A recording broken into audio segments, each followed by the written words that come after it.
In the next minute, you will be listening to the Olajumoke and Ori story, which is a traditional Yoruba folktale that has been passed down from time immemorial.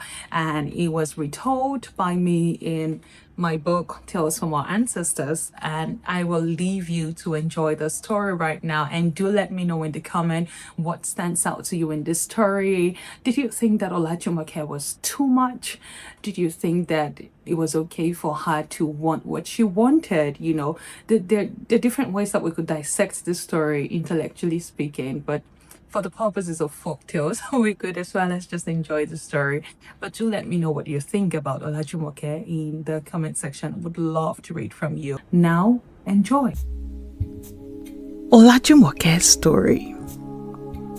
Once upon a time in a peaceful Yoruba town, there was a young maiden named Olajumoke, blessed with a beauty that could captivate anyone.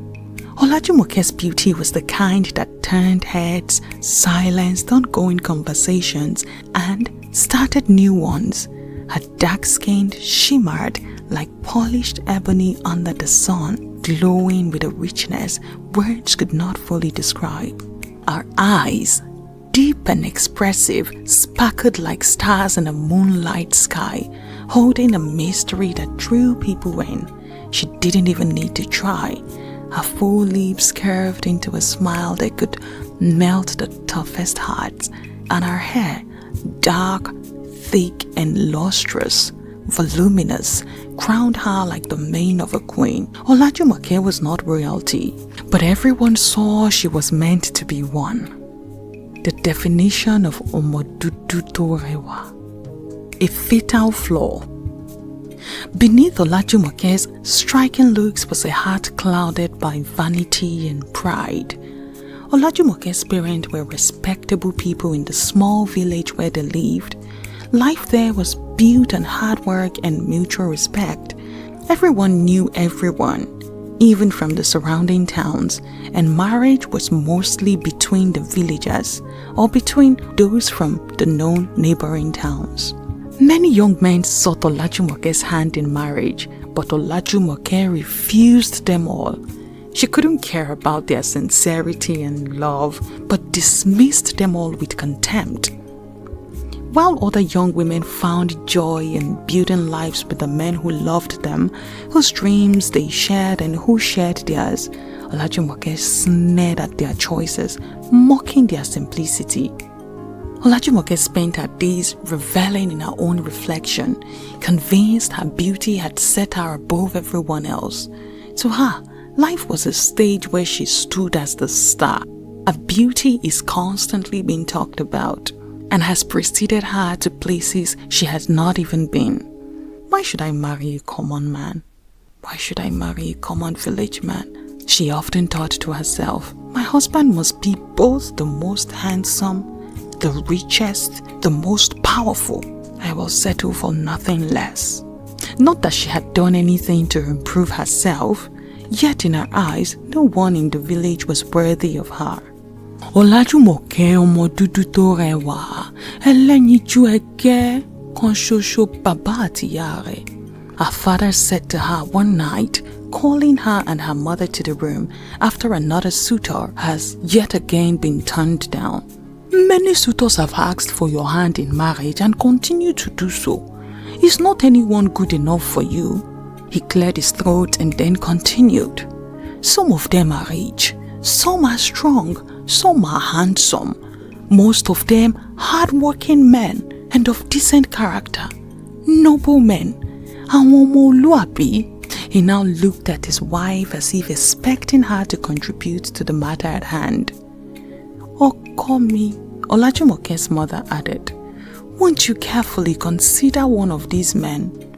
You should consider one of these men. Olajumoke now rolling her eyes and then yawning, standing there only because she couldn't leave her parents as they spoke to her. Nonetheless, she was visibly upset they had disturbed her sweet sleep.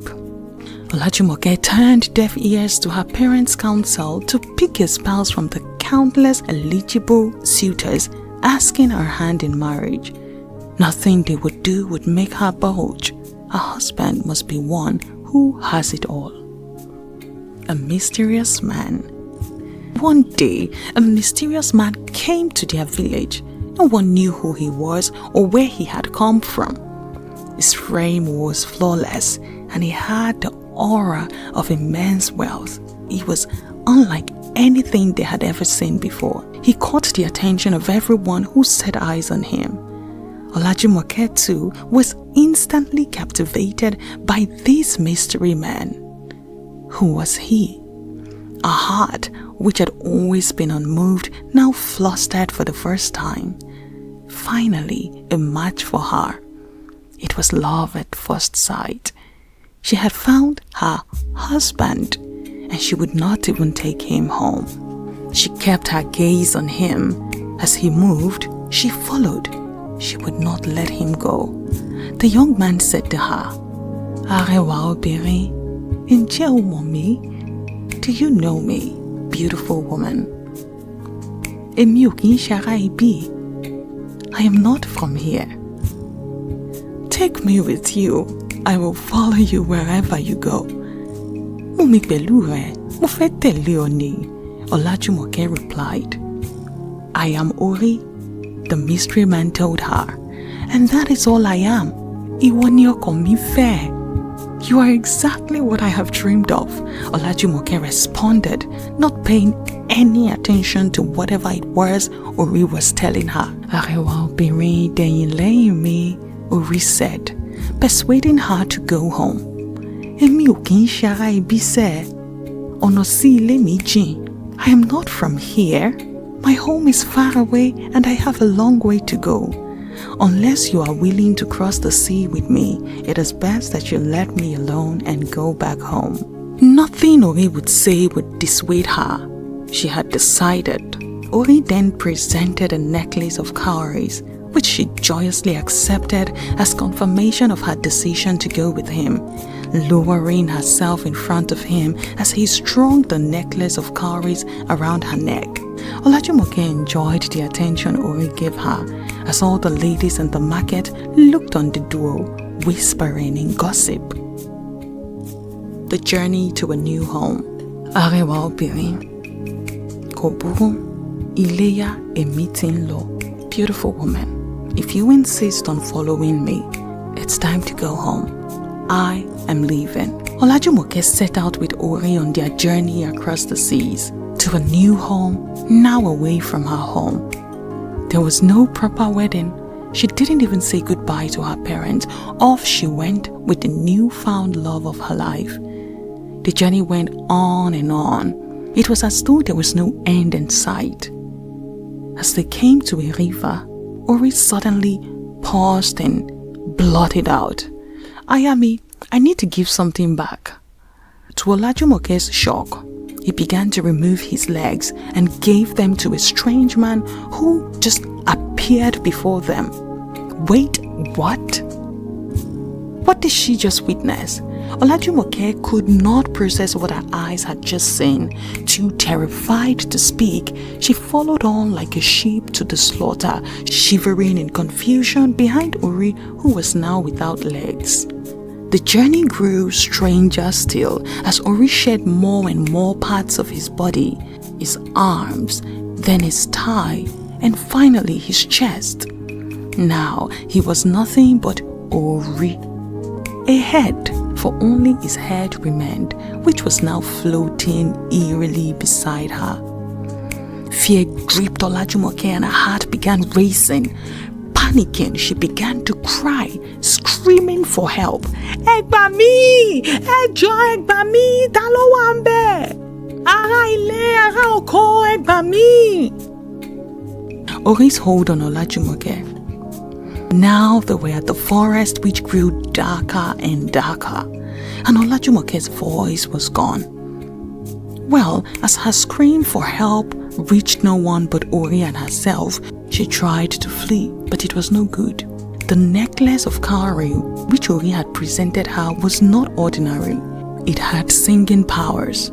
It started a melody whenever she tried to run. Whenever she tried to run, the cowries would sing. Ori, Ori, Olajumoke. Ori, Ori, Olajumoke. Olajumoke. Olajumoke. Akpomekpore. Arewa bí òsùn. Olajumoke. Ori, Ori, Olajumoke. Ori, Ori, Olajumoke. Each time she tried to escape when Ori was asleep, the cowries would continue to sing, bringing Ori right back to her. If she tried to escape the location under the guise of using the bathroom, the necklace would begin singing, revealing her location. It seems we had a tracking system before the advent of GPS. Grieving the beautiful. Days turned into weeks and weeks into months. Back at home, no one in Olajumoke's village knew where she was. She was last seen receiving the cowrie necklace from Ori and walking away with him. A grieving parent wished they at least had some closure as to what happened to their only daughter. By now, they had lost all hopes to find her. Their hopes to find her was gone.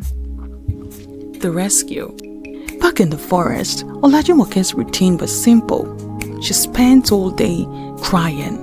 Next, she would eat the spirit's food, having no clue what it was, and that only to survive.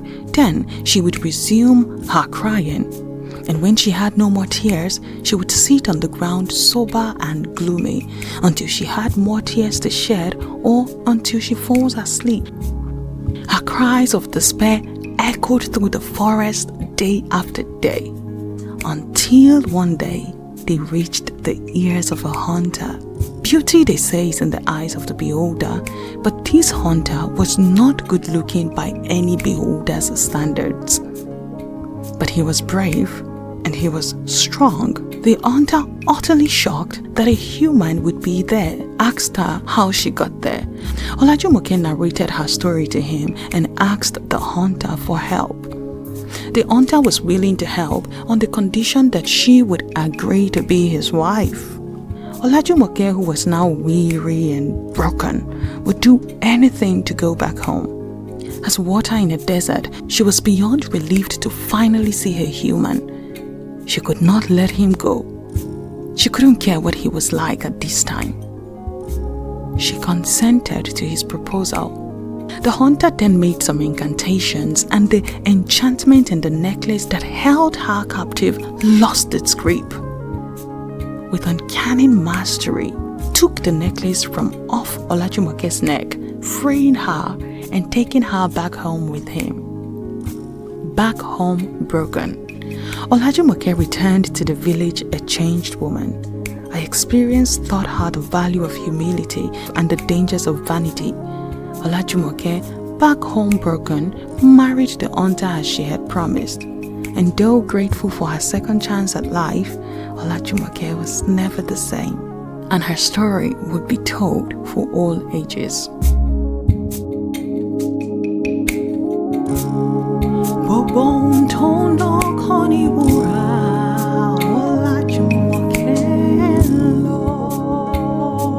You can listen to the full song playing across all streaming platforms at Bisola Woodland, Tales from Our Ancestors, the folk songs. I hope you enjoyed the story. I hope you enjoyed Olajumoke and Ori's stories. So they're Yoruba folktales, traditional folktales that have been handed down from time immemorial. This retelling is one of the stories from my Tales from Our Ancestors, which included a couple of other stories that was handed down to us. To access the full collection, you can do that on our website, rootstump.com. Again, it's going to be linked in the description. And by the way, the soundtrack of all of the songs in the Tales from Our Ancestors, each song usually has a story. And even for the story that didn't have a song, or that I didn't quite find a song for it, I had to write a song. I had to write a song for it. I couldn't help it. And so the songs from the Tales from Our Ancestors, they're available. They're streaming across all streaming platforms. Again, they'll be linked in the description, especially the Ori and Olajumoke song. If you're wanting to listen to cultural songs that could put your baby asleep while keeping the Yoruba language alive and forming their identity even from cradle, then you are in luck, because you can listen to some of those Yoruba lullabies, Ori Iremolekun.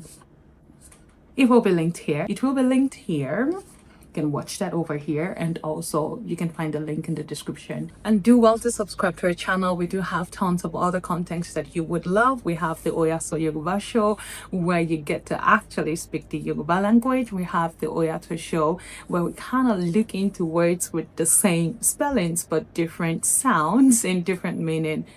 That's one of my favorite. And then, of course, we do have the Ancient Wisdom for Modern Life series, which is named after our book, Ancient Wisdom for Modern Life, where we look into Yoruba Proverbs, the literal interpretation, and their modern day application. So if you haven't subscribed to Rootstump, I will know what you're waiting for. We would really love for you to subscribe and be a part of the family. And having said that, I will see you in the next one. I'm Omalinga Bisola. Odabo. Connecting to your Yoruba roots.